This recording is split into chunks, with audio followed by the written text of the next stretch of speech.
ஒரு வருஷம், ஒரே ஒரு வருஷத்துல உங்க வாழ்க்கையை மாத்தணும், விதியை மாத்தணும் நினைச்சீங்கன்னா நான் சொல்லக்கூடிய இந்த விதிமுறைகளை ஃபாலோ பண்ணுங்க. மாதம் ஒரு சித்தர், ஓகேங்களா? மாதம் ஒரு சித்தருடைய வழிபாடு செஞ்சீங்கன்னா உங்க வாழ்க்கை விதியையே மாறும். நீங்க எப்பேற்பட்ட விஷயமா இருந்தாலும் மாத்தலாம். சித்தர்களுக்கெல்லாம் நம்பர் 1 குருமுனி, கும்பமுனி அப்படின்னு அழைக்கக்கூடிய மகா சித்தர் அகத்தியர்.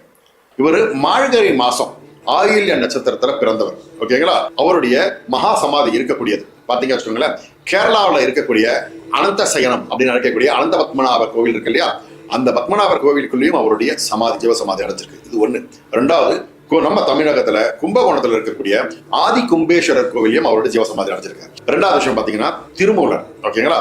இவரு புரட்டாசி மாசம் பாத்தீங்கன்னா அவுட்ட நட்சத்திரத்துல பிறந்தார். அதே நேரத்துல இவர் சிதம்பரம் நடராஜர் கோவில் இருக்கு இல்லையா, அங்க அவர் ஜீவசமாதி அடைஞ்சிருக்காரு. அடுத்து பாத்தீங்கன்னா பழனி மலையில நவபாஷான சிலைய முருகரை